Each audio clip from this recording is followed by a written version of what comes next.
I would be doing this like what you're doing and what I'm doing, and we're doing it all on FM News Talk 97.1. Can you believe it? It's a great home for both of us. That's right. That's right.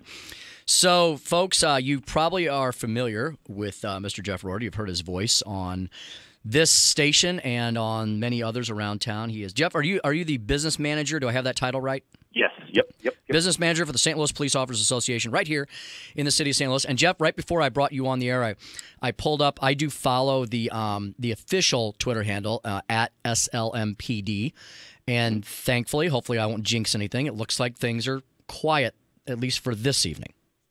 Well, knock on wood, but I mean, no thanks to the alt-left media, as you pointed out, Tim.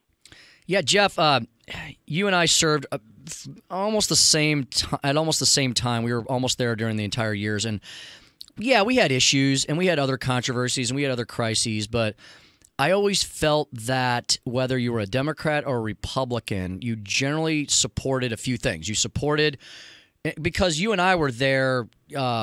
Right after 9/11 was still very fresh. We were there in like '05 through like 15 or so, and so that 10 years you and I kind of overlapped there. And 9/11 was still very fresh, right, for people, and there was we did a lot of things for the police and the firemen and the EMS. And I remember every year we were working on something for them, not related to protecting them or anything, because that wasn't an issue at the time, but things like, making sure, line of duty death stuff, benefits, and things like that. Right. All good stuff, right? And so where did we get off on this bad road we seem to be driving down, this nightmare for many?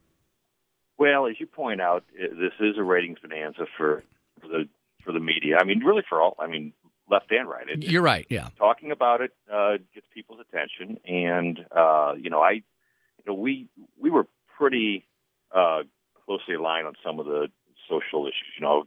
Both pro-life, both pro-gun. Even though I'm a Democrat, I was to the right on those issues, and we were both very closely aligned when it came to being pro-law enforcement. And I never thought I'd live to see the day that this would become a wedge issue. And I'll tell you, my party's just got it wrong. I mean, they've gone berserk when it comes to buying into this narrative, this false narrative about what's happened in Ferguson and Baltimore and now St. Louis. I mean, it's all made up stuff. And if you caught the Post-Dispatch article a couple of days ago where they reveal all the inconsistencies in the grand jury testimony that resulted in Jason Stockley getting indicted, and then their editorial page ignores their own reporting, and goes on rants about this social injustice and racial injustice when they just got done reporting how the whole thing was conflated and really a mockery of justice.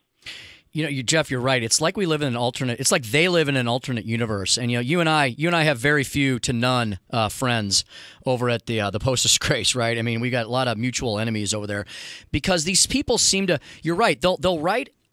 They have some decent journalists over there. They really do. Right. And I'll Christine Byers put together a great story, really laid it out, factual, and a couple of really good stories about this. But there, it used to be that the Post-Dispatch that the front page drove the editorial page. Now it's just the opposite. The editorial page now drives the front page. You're right. The tail's wagging the dog. Yeah, the tail's wagging the dog. Pulitzer rolling over in his grave. Well, you're right. And Jeff, and we could spend a whole nother segment on the problems with the Republican Party. I'm just as critical of them on some things, but it's really big of you to say that your party's got it wrong on this. And I think a lot of Republicans are kind of surprised too that traditionally, right, stereotypically, a lot of the police and firemen, because of some of the union issues and stuff, generally would vote Democratic. But I think a lot of these police and firemen are waking up and going, there's no way I can vote for this party anymore. They've literally gone insane on these issues. We're literally not safe here. I think Hillary Clinton lost the election when she invited the mothers of two men who tried to kill police officers up on stage with her at the Democratic National Convention. I think that was a turning point, and I'll never be convinced to the contrary. Trump won in the suburbs of Michigan and Pennsylvania and Ohio and Wisconsin because the blue collar pro law enforcement vote was so turned off by Hillary and Barack Obama before that they made it impossible for those folks to pull a lever with a D behind it.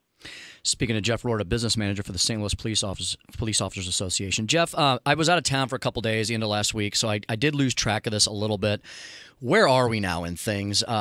Is there kind of a unsettled calm kind of kicking in here, or is there anything planned that you're aware of?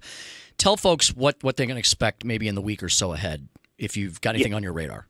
More lies. I mean, the whole thing is driven by mischaracterizations and downright lies. And when people like Lyda Crewson and other politicians, without even having had time to have read Judge Wilson's very detailed, well-reasoned explanation of why he found Jason Stockley not guilty. I mean, she just rushed to judgment, said the justice system doesn't work, and Tim Wilson got it wrong without looking at the evidence that was just really clear and incontrovertible. And that's where we go wrong. I mean, we've got 7,500 of the same people out there protesting now, which shows you how little energy this movement really has. But until we're honest about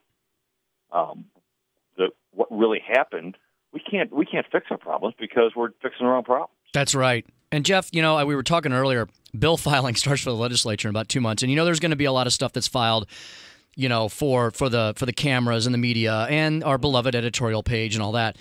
But the majority is probably not going to let any of that go anywhere. What would you like to see come out of either the governor's mouth with the State of the State next January, or what would you like to see the governing class in Jeff City, if anything, work on this issue that would make things better? The reason that Michael Brown, Anthony Moore Smith, a lot of these young black men who died tragically young because of a mistake they made when confronted by the police officer, the reason they made that mistake, the reason they were so hopeless and desperate is because they have no future. They come from terrible neighborhoods, rife with poverty, failing school districts, failing government services, drug addiction, broken homes. I mean, if we worked on those issues, then maybe we wouldn't have these high-stakes, deadly confrontations between young black men and police officers that are always going to end bad. I mean, there's no good outcome when we get into that situation. Couldn't agree with you more. Folks never thought I'd say that about you. Hey, Jeff, there's never enough time, but you had mentioned to me you wanted to make an announcement before you get off the air with us tonight. So, my friend, the mic is yours. Well, I wanted to let everyone know, and they're hearing it first on the Tim Jones Show. I'm running for county executive in Jefferson County, running as a Democrat. Not that I'm not frustrated with my party, but I do want to fix it. I'm not a quitter. I'm going to try to stick with this party and talk some sense into them. And I think you can do a great job as county exec. I think I'm very well qualified, and I look forward to the opportunity to continue to serve the people of Jefferson County. Well, that is big news, and Representative John McCarty, who's a friend of yours and mine both, I believe is running on the Republican side. And, you are two guys I think that could have a civil conversation about this. Maybe we'll have to get you both on here to have that discussion sometime in the future. John was the first call I made. I wanted John to hear it from me and not to hear it from someone else. So you're right. We're very good friends. Jefferson County will be well served by either of us, and I guarantee you there won't be any mudslinging and throat cutting in this election. Well, maybe we'll have a discussion about that in the future. I would love to have you both in studio, so we'll work on that. Well, Jeff, congratulations for the next phase of your life. It's a pleasure speaking with you. It's been a pleasure working with you post elected office for both of us. And we are two living examples. There is life after politics, folks. Life does go on. Hey, be well, my friend. I'll talk to you soon. Thanks, Timmy. All right. Hey, that was former Representative Jeff Roorda, business manager, St. Louis Police Officers Association, with a big announcement here tonight. He's going to run for county executive against my very good friend John McCarty. So we'll have to have them in to have to. I kind of knew that's what he was going to say. I didn't want to spoil my surprise. So a little surprised, but I kind of figured. Look, Representative McCarty was going to have an opponent, so might as well be Jeff Roorda, right? Right. And they'll have a good, spirited debate. Folks, this is the Tim Jones Show. We are always on the cutting edge of breaking news here on Sunday evening, heading into your next work week starting shortly tomorrow. But until then, sit back, relax, hang out on the deck tonight, stoke the fire up. It is a beautiful fall evening here in the Heartland. We've got Media Malpractice up next. It's FM News Talk 97.1.